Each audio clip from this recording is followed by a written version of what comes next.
On April 15th, 1874, a Brooklyn heiress married into British power, and just 7 months later, on November 30th, Winston Churchill arrived, setting Victorian tongues on fire. Then came the headline-friendly myth, 200 lovers, a number so outrageous it sounded like a joke, yet it followed Jennie Jerome for the rest of her life like a shadow that also opened doors. How can a scandalous rumor become social currency in old money circles? And what happens when the story people buy is louder than the truth that built real influence? In the late 19th century, old money wasn't just inherited wealth, it was a rule book written in accents, invitations, and silence.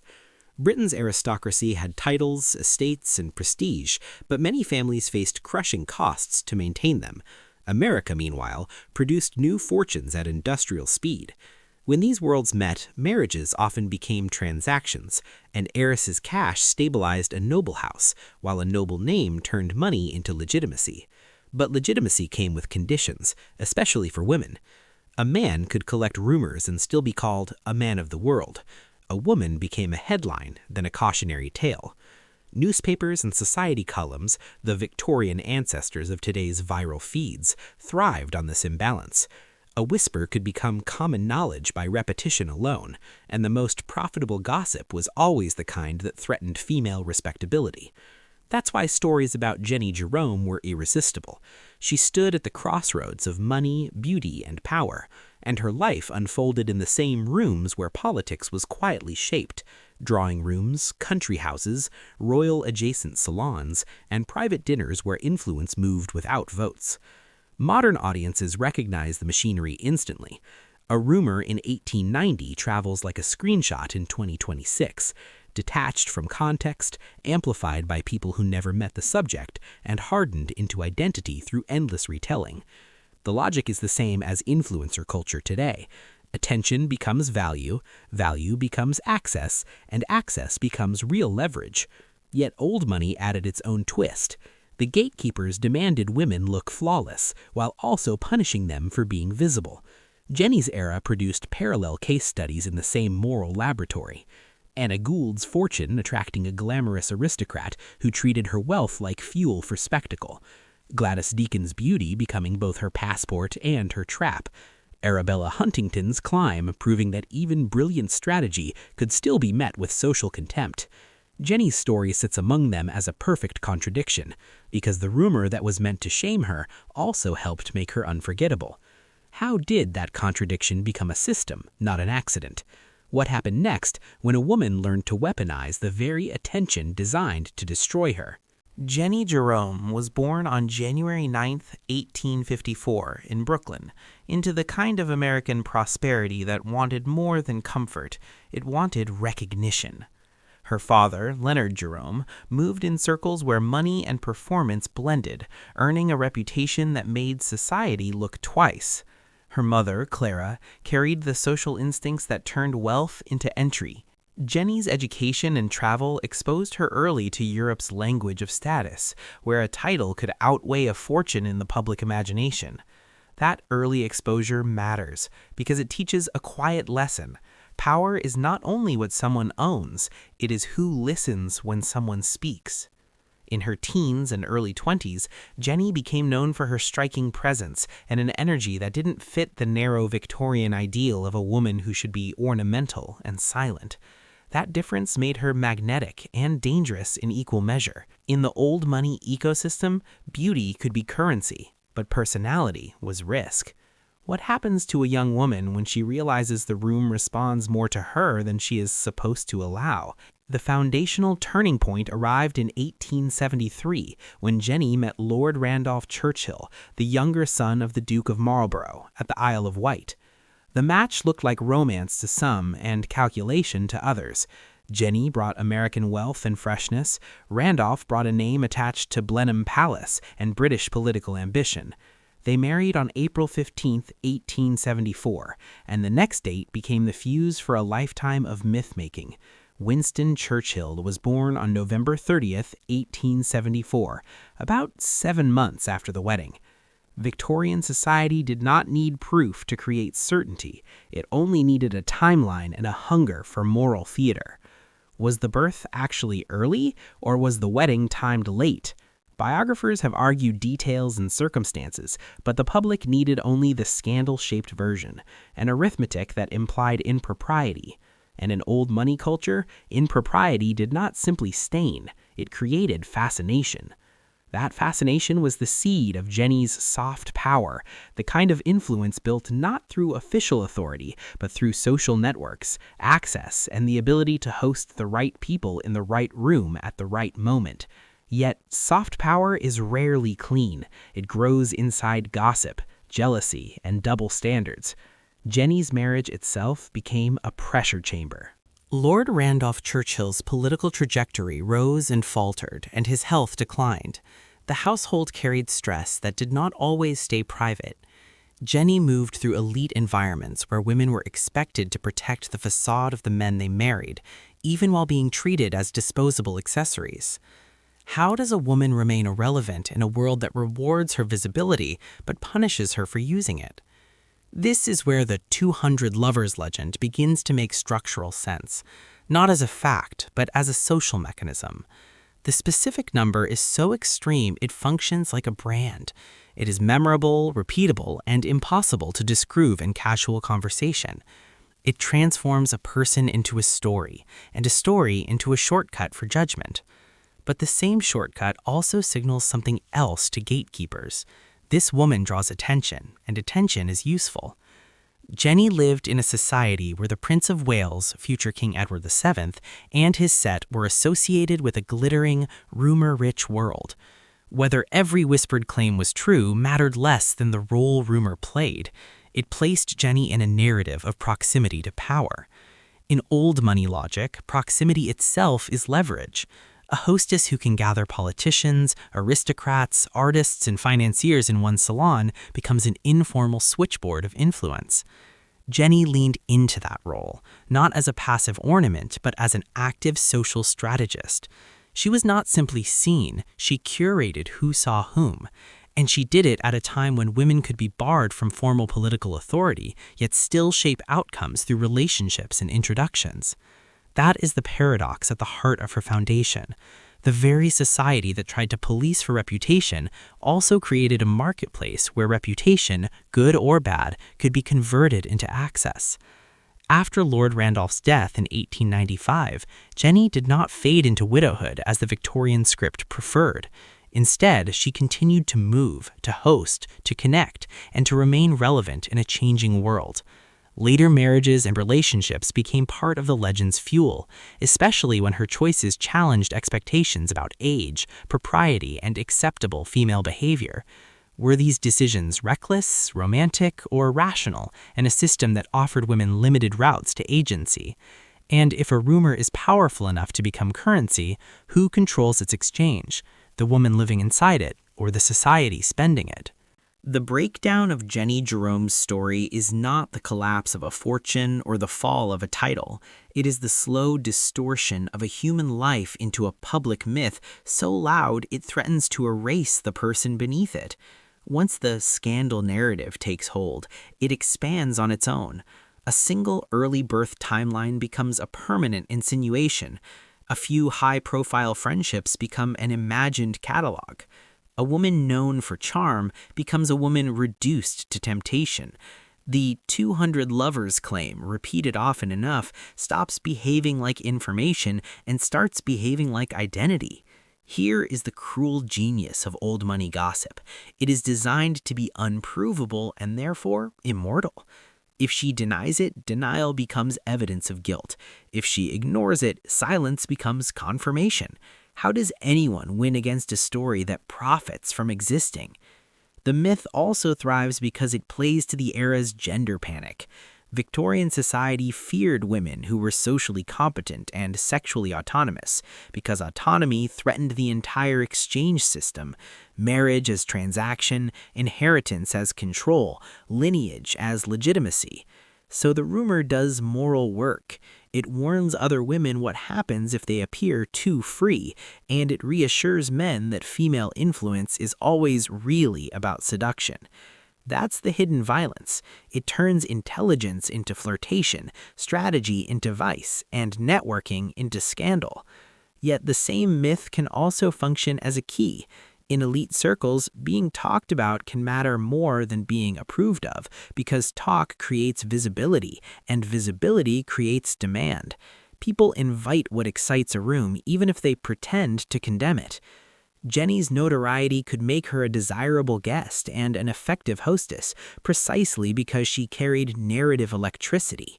Her salons and social gatherings became places where people wanted to be seen, where alliances could form under the cover of entertainment.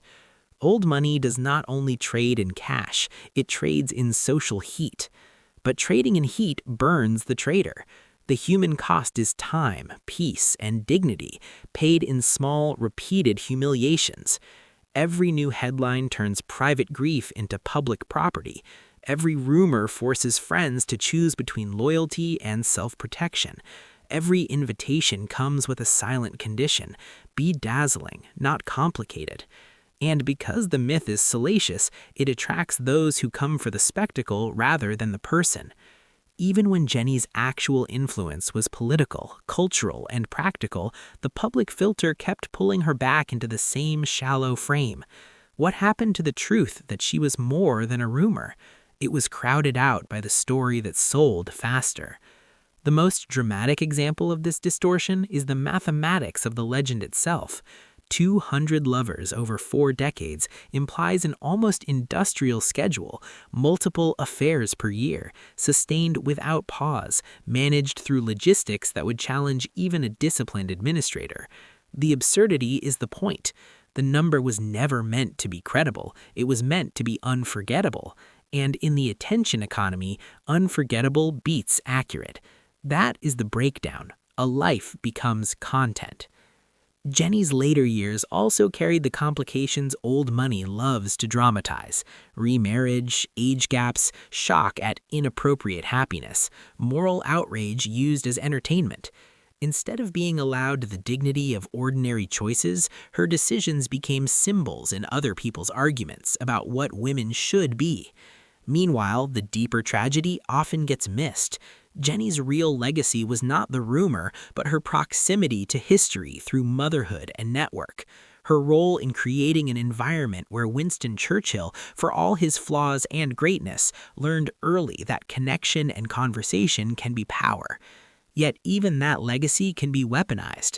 The myth turns her into either the immoral mother or the glamorous muse, flattening a complex person into a label. In the end, the old money system succeeds if the audience remembers the headline but forgets the human. Jennie died in 1921 after an accident, and the myth continued without her, proving the coldest truth.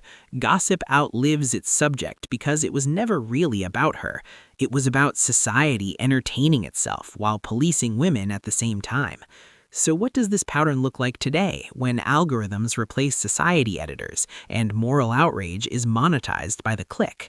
Has anything really changed, except the speed of the rumor and the size of the crowd?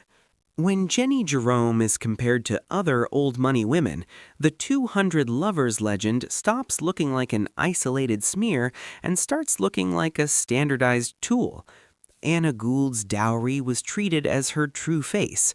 Press jokes turned her into a wallet in a dress, while her husband's extravagance was romanticized as aristocratic flair. Gladys Deacon's beauty was treated like a public monument. When it changed, society recoiled and reclassified her pain as madness, then hid it behind institutional walls. Arabella Huntington's climb exposed another rule. Even when a woman converts wealth into lasting institutions, she may still be punished socially for not being born correct. These stories share one core engine. Women become conduits, of money into titles, of beauty into prestige, of scandal into headlines. And because conduits are valued only for what flows through them, the system feels entitled to discard them when the flow becomes inconvenient. The consequence is psychological and cultural. Old money teaches women to build identity out of performance, then punishes them when performance becomes unsustainable. Jennie's case is uniquely modern because it demonstrates how negative attention can be converted into real social leverage. That is the ancestor of today's viral paradox, where controversy drives visibility and visibility creates opportunity. But it also shows the price. The person becomes less real than the narrative. In modern terms, the legend functions like a brand keyword, short, shocking, and sticky. Once attached, it defines search results, conversations, and assumptions. In Victorian terms, it defined invitations, whispers, and reputational math. The broader social consequence is the normalization of double standards. Male infidelity becomes folklore. Female autonomy becomes indictment. Men are described as powerful, women are described as dangerous. Even in a class system that claims refinement, the entertainment value of shaming women becomes a shared hobby. And there is a political consequence too. When women's informal influence is constantly reframed as sexual rumor, it undermines recognition of the real mechanisms by which power operates: hosting, connecting, persuading, gathering information, shaping atmosphere. It becomes easier for a society to deny women's agency if it can reduce agency to seduction. Finally, there is a moral consequence for audiences. The myth trains viewers to prefer stories that are easy to repeat over truths that are complex to understand. It rewards certainty without evidence and punishes nuance as boring. This is why Jennie Jerome matters beyond her century. Her life reveals the timeless bargain offered to women in prestige cultures. Be fascinating, but accept that fascination will be used against you. So, when today's world turns private lives into public commodities, are we really watching something new or simply repeating the same Victorian machine with better lighting and faster distribution? The most practical lesson from Jennie Jerome's story is that reputation is not merely personal, it is structural, shaped by incentives that reward distortion. If society profits from scandals, scandal will be manufactured. That means the first defense is autonomy, financial independence, legal clarity, and the ability to leave environments that monetize a person's vulnerability. Old money often trapped women through dependency and respectability, turning silence into a cage. The second lesson is narrative discipline. A rumor grows when it is allowed to become the only available story. Modern parallels are obvious. Without boundaries, platforms will reduce a life to a headline because headlines travel. The antidote is not constant rebuttal, but deliberate identity building, work, projects, alliances, and contributions that create competing narratives grounded in reality.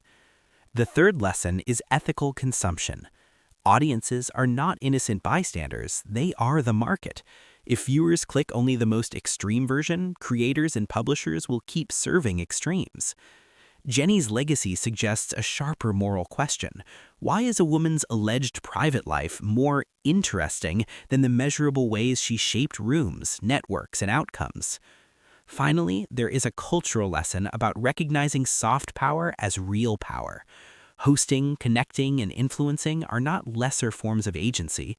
They are often the hidden architecture of politics. Reducing women's influence to rumor is not just unfair, it is intellectually lazy, and it protects the system by keeping power invisible. The humane takeaway is simple. Prestige should never require self-erasure, and admiration should never become a license for cruelty. Jennie Jerome's story survives because it exposes a truth old money tries to hide. The most profitable myths are rarely the most accurate ones. The 200 Lovers legend endures not because it is well evidenced, but because it is easy. Easy to repeat, easy to judge, easy to consume. Yet the real Jennie, an American-born woman who learned to operate inside Britain's prestige machine, was far more instructive than any number. Her life shows how rumor can become currency, how attention can open doors, and how women can build influence even when formal power is denied. But it also shows the cost of living as a spectacle. The crowd will remember the headline long after it forgets the human. Old money can preserve palaces, titles, and family crests, but it often preserves them by turning people into stories that can be traded without consent. If this documentary changed how you see scandal and power, subscribe for more old money cases where the truth is stranger and sadder than the myth. Share this video with someone who thinks gossip is harmless, and comment below, was Jennie Jerome a victim of a rumor economy or a strategist who understood exactly how to convert attention into influence? Between reputation and freedom, what would you protect first?